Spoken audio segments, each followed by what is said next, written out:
राधे राधे, जय गौरी गोपाल, जय श्रीमन नारायण। आज का दिन बड़ा ही मंगलमय और पावन है। आज हम सब विघ्नहर्ता, मंगलकर्ता, बुद्धि प्रदाता प्रथम पूज्य श्री गणेश जी के जन्मोत्सव का पावन उत्सव मना रहे हैं। गणेश चतुर्थी का पर्व मना रहे हैं। गणपति जी का नाम लेते ही, उनका स्मरण करते ही मन में आनंद की अनुभूति होने लग जाती है, उत्साह और सकारात्मकता भर जाती है। आप सब गणेश जी को जानते हैं और गणेश जी को अपनी बुद्धि में, अपने मस्तिष्क में, अपने हृदय में आप सब बसाते हैं, क्योंकि शास्त्रों में कहा गया है कि स्मरण मात्र से विघ्न दूर हो जाते हैं गणेश जी के। यदि गणेश जी का स्मरण मात्र कर लिया तो व्यक्ति के सारे विघ्न दूर हो जाते हैं, इसलिए उनका नाम पड़ा विघ्नहर्ता। गणेश जी का जन्म जो प्रसंग है जन्म का, वह बड़ा अद्भुत है। पुराणों में कथा आती है कि माता पार्वती जी ने स्नान करने के लिए अपने शरीर के उबटन से एक सुंदर बालक की रचना की और उसे द्वार पर एक, देखो माता पार्वती जो है उन्होंने अपने तेज से, अपने शरीर से, अपने संकल्प शक्ति से उन्होंने वह बालक को तैयार कर दिया और वह बालक को कहा कि आप द्वार पर खड़े हो जाओ, कोई अंदर ना आने पावे। प्रहरी बनाकर खड़ा कर दिया, बालक किसी को भी भीतर जाने नहीं देता था। तभी भगवान शिव पधारे और प्रवेश करना चाहा। मां पार्वती जी से मिलना चाह रहे हैं भगवान शंकर। उस बालक ने रोक दिया जो मां पार्वती ने प्रकट किया था। विवाद हुआ और अंततः भगवान शंकर ने उस बालक का जो मस्तक है काट दिया, मस्तक का छेदन कर दिया, सर धड़ से अलग कर दिया। जब माता पार्वती को यह समाचार मिला तो वह व्याकुल हो गई और भगवान शंकर से प्रार्थना करने लग गई। तब भगवान ने गजमुख बालक का मस्तक लगाकर पुनः गणेश जी को पुनर्जीवित कर दिया और कहा कि आज से तुम सबसे पहले पूजे जाओगे, तब तुम विघ्नों का हरण करने वाले और मंगल कार्य का आरंभ करने वाले देवता बनोगे। तब गणेश जी का नाम पड़ा गणपति, विघ्नहर्ता, मंगल मूर्ति, मंगल की मूर्ति है। गणेश जी का बड़ा मस्तक हमें सिखाता है कि विस्तृत और गहन चिंतन करो, बड़ा सोचो। बड़ी सूंड का अर्थ है सभी सूक्ष्म से सूक्ष्म बातों को पकड़ो। छोटा मुख बताता है कम बोलो और मधुर बोलो। बड़े कान कहते हैं कि सुनो अधिक, ग्रहण अधिक करो। छोटे नेत्र बताते हैं गंभीर दृष्टि रखो, सतर्क रहो। और सबसे सुंदर बात है गणेश जी का वाहन, छोटा सा मूषक।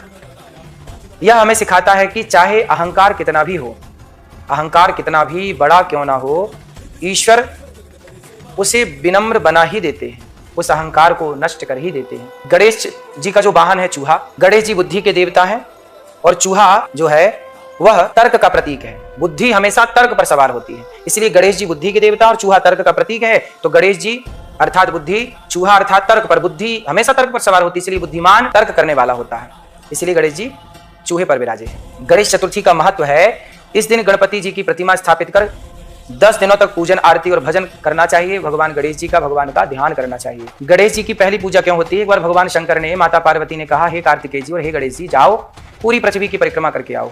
तो कार्तिकेय जी परिक्रमा करने चले गए और भगवान गणेश जी चूहे पर कैसे आगे जाएं? तो गणेश जी ने अपने माता पिता मतलब पार्वती और भगवान शिव की परिक्रमा कर ली और बैठ गए। जब कार्तिकेय जी आए तो उन्होंने कहा, हमने तो पृथ्वी की परिक्रमा कर ली, अब बताइए सबसे बड़ा बुद्धिमान कौन? तो भगवान शंकर बोले कि गणेश जी सबसे बड़े बुद्धिमान है। क्यों? क्योंकि इन्होंने माँ बाप की परिक्रमा कर ली। जो माँ बाप की परिक्रमा कर लेता है वह सृष्टि की परिक्रमा करने का फल प्राप्त कर लेता है। तब से गणेश जी प्रथम पूज्य बने और भगवान शिव आदि सब ने प्रथम पूज्य माना। एक बार गणेश जी की भक्त गणेश जी से प्रार्थना करते हैं कि हमारे जीवन के सभी विघ्न दूर हो जाएं, बुद्धि और विवेक की प्राप्ति हो और धर्म मार्ग पर चलने की प्रेरणा प्राप्त हो। शास्त्रों में वर्णन है कि गणेश चतुर्थी की रात चंद्रमा को देखना वर्जित माना गया है। चंद्रमा को यदि आप देख लेते हैं गणेश चतुर्थी के दिन तो कलंक लगता है। जो आपन चाहे कल्याणा, सुजस सुमति शुभ गति सुख नाना, सो पर नार लीलार गुसाई, तजऊ चौथ के चंद्र की नाई।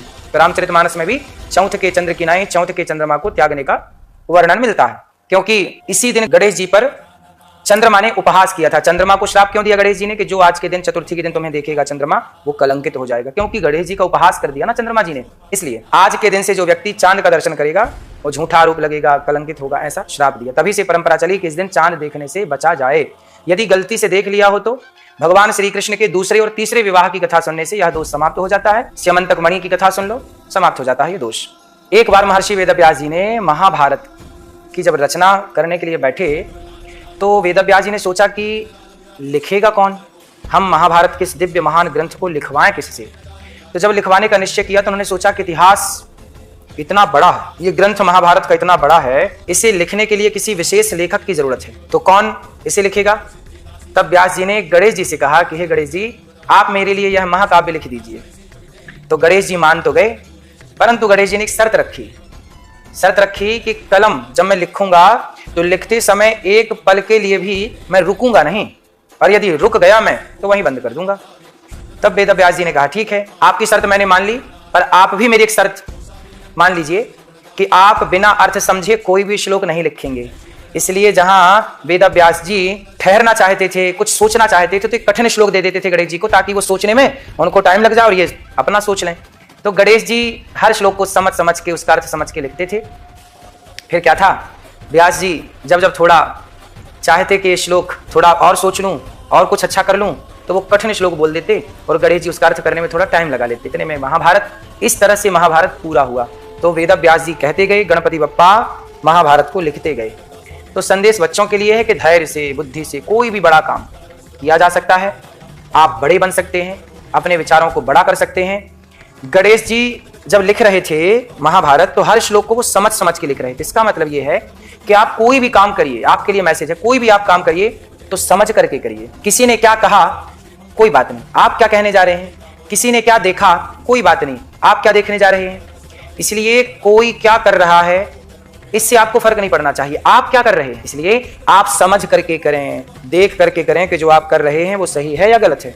रावण इतना बुद्धिमान था, परंतु उसकी बहन सूर्पनखा बोली कि सीता बहुत सुंदर है, चुरा लाओ। रावण गया, चुरा के ले आया। क्या रावण जैसे विद्वान को यह शोभा देता है कि बहन की उसने ये बात मान ली, पराई स्त्री को चुरा लाया। कम से कम विचार तो करता कि मेरी बहन नाक कटवा के आई है, तो पहले ये तो देखता कि बहन तुम वहां गई क्यों थी नाक कटाने। एक बार अपनी बहन की भी, सूर्पनखा की भी तो गलती देखता रावण। उसने विचार नहीं किया, जबकि गणेश जी लिखते समय क्या कर रहे हैं, विचार कर रहे हैं, इसका अर्थ समझ रहे हैं। समाज की कोई भी बात हो, उस पर विचार तो करिए, वो आपके लिए कितनी सही है। अब जैसे आपके दोस्तों ने कह दिया कि यार शराब पी लेते हैं, चलो एक बार विचार तो करिए कि शराब पीने से कितनों का भला हुआ, तुम्हारा क्या भला होगा। इसलिए कोई भी काम बिना विचारे जो करें सो पाछे पछताएं, काम बिगाड़े आपनो जग में होत हंसाएं। इसलिए कोई भी कार्य करिए विचार करके करिए, बिना विचारे कोई भी कार्य मत करिए, उलझन बड़ी होगी, परेशानी बड़ी होगी। इसलिए आप अच्छे सच्चे रास्ते पर चल रहे हैं तो जरूर विचार करिए। गणेश जी हमें सिखाते हैं जीवन में हर कार्य की शुरुआत ईश्वर का स्मरण करके करें। कोई भी कार्य करें तो परमात्मा का स्मरण करें। कठिनाई आए तो धैर्य और विवेक से उसका समाधान करें, और सबसे बड़ी बात है अहंकार को त्याग कर विनम्रता को अपनाएं।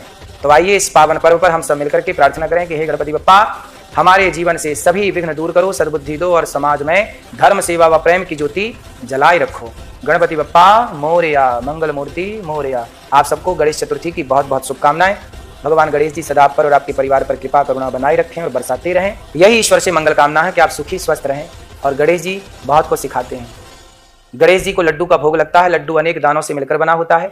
जैसे कई दाने इकट्ठे हो जाते हैं, ऐसे हम सभी सनातनियों को संगठित रहना चाहिए, लड्डू की तरह एक होकर रहना चाहिए। और जैसे लड्डू मीठा होता है, हम सनातनियों को आपस में संबंध मीठे रखने चाहिए, मिठास हो रिश्तों में, और हम सभी सनातनी संगठित रहें। जय श्रीमन्नारायण, जय श्री कृष्णा, राधे राधे। संगठित रहिएगा, यही गणेश जी का ये पावन त्योहार हमें समझाता है। जय श्री कृष्णा।